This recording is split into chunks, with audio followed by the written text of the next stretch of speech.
Máme tu další rok, takže jsem si řekl, že je zase čas udělat upgrade auta, no a koupil jsem si tohleto BMW M4 Competition. Mám ho už teda pár měsíců, ale v dnešním videu si ho pořádně ukážeme. Když to auto ale vyjede z výrobní linky, tak takhle nevypadá, je na něm docela dost úprav.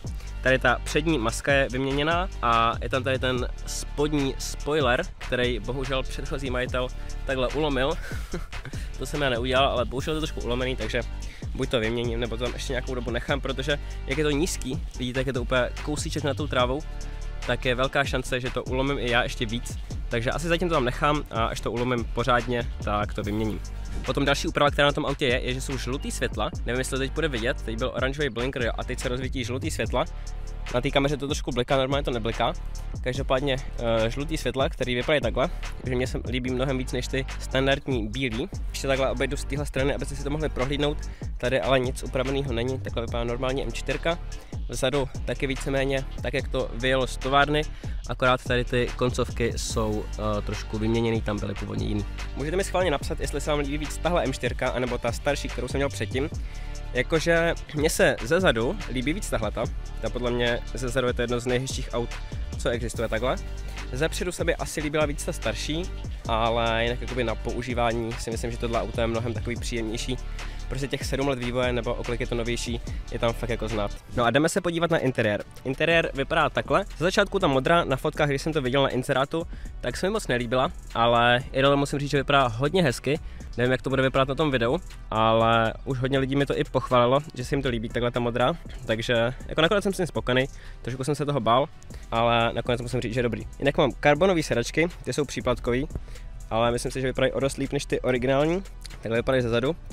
A mají několik výhod a několik nevýhod. Výhoda je ta, že když jdete rychle do zadačky, tak tady ten bok pevnej a tady ten pevný spodek vás tak jako drží, takže nemáte pocit, že z toho vypadnete. Ale nevýhoda je, že vlastně když vy vystupujete, tak musíte jakoby přeskočit tohleto nohou, což je docela složitý a není to úplně pohodlný, ale každopádně musím říct, že vypadají mnohem líp než ty standardní, takže já jsem s nimi určitě spokojený. Takhle to ještě vypadá vzadu, tady když tam chcete jít, tak musíte takhle zatáhnout za tohleto a posunout to. Dozadu se jako blbě leze, stejně jako u té starší M4, ale jako když už tam sedíte, tak je tam celkem pohodlný, možná i měkčí a pohodlnější ty sedačky než tady ty přední. Další věc, kterou tohleto auto má a jsem za ní rád, je karbonový interiér. To znamená, že ten volant máte takhle karbonový, vypadá mnohem líp než ten standardní. Potom tady tohle máte karbonový a tak dále. Jako na to, jak to vypadá sportovně to auto, tak si myslím, že je docela i praktický. No a kufr je hodně velký.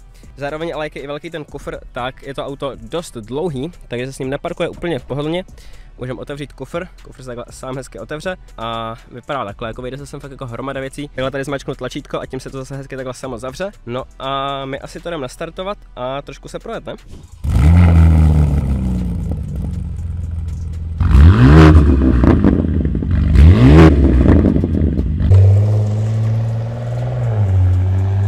Samozřejmě to, že máte takhle hezky vypadající auto, který fakt jede extrémně rychle, má to v základu 375 kW. Já to mám ještě upravený tak, aby to mělo něco přes 400 kW, tak má i nějaký negativní stránky. Jedna z nich je, že to fakt jako extrémně moc žere. Průměrnou spotřebu v tomhle autě, když jezdím tak jako normálně po městě, tak mám nějakých 16 litrů na 100 km, což je fakt jako extrém. Každých 100 km jízdy v tomhletom autě vás vyjde nějakých 400 až 500 korun jenom na benzínu. Takže jakoby není to, že zaplatíte tu velkou částku, tu velkou pořizovací cenu a pak už jako jezdíte normálně. Ty velké náklady jsou pořád dál a dál, takže na to je se potřeba připravit. Tady máme ještě rovinku, takže ještě dáme zrychlení, to je asi to, co na tom autě mám nejradši.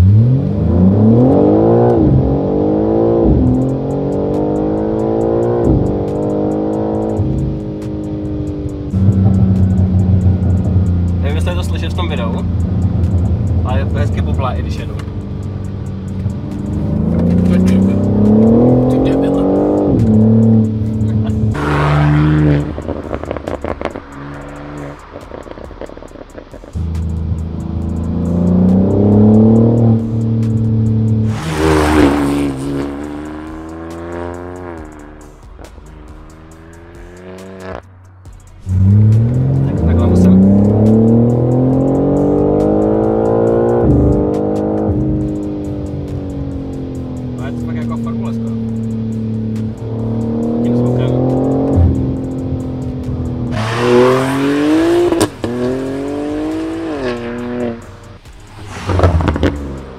Ještě si samozřejmě musíme ukázat zrychlení z 0 na 100, takže na to máme ideální silnici, takže jdeme na to.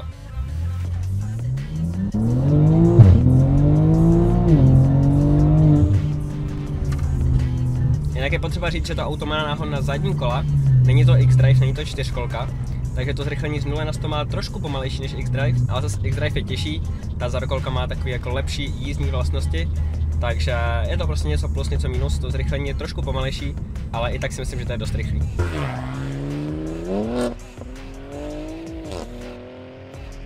Teď při editování toho videa jsem si všimnul, že jsem měl tady všechno nastavené takhle na comfort nebo na efficient, což to auto potom jede docela o dost pomalejš, takže ještě tady dáme druhý pokus, tady si mačko takhle to M1 a ty jsme tady všechno nastavili na sport, no a to zrychlení by mělo být lepší. Tak jo, jdeme na druhý pokus, nebudu dělat žádný launch control ani nic takového, prostě dáme jenom plný plyn a uvidíme, co to udělá. Tak jo.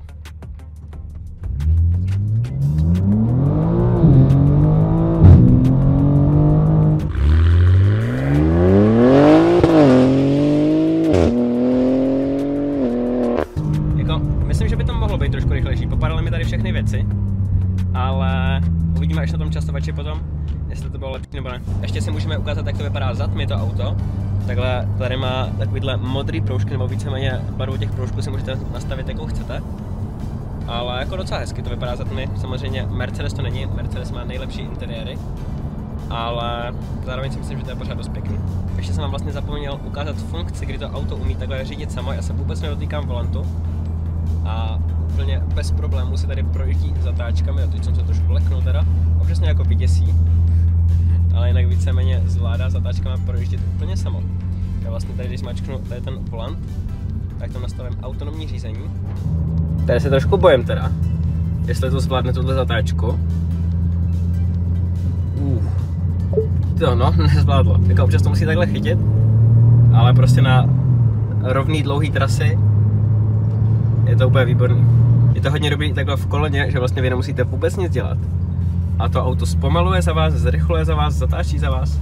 Jako takový ty úmorný kolony, kde prostě hodinu takhle jedete 4 km v hodině, tak v tom to pomůže fakt hodně. Většinu řízení to takhle jako bez problému zvládne samo, ale pořád to není 100% samostatný, jako pořád byste měli koukat ven. Není to tak, že to zapnete a koukáte si na film, ale jo, jako víceméně to jede úplně samo. Dal jsem si to i tak, že se nemusím vůbec dotýkat volantu. Normálně takže se musíte volantu dotknout jednou za 15 sekund. Já to mám nastavený takovým lifehackem, že se vůbec toho volantu dotýkat nemusím. Takže víceméně, kdybych jel takhle rovně 500 km, tak se ani nemusím dotknout volantu. Každopádně to bude ode mě pro dnešní video všechno. Doufám, že se vám tohleto video s autem líbilo a uvidíme se u nějakých dalších videí, ať už z CSka nebo s autem nebo z čehokoliv jiného. Tak jo, mějte se hezky a čau čau.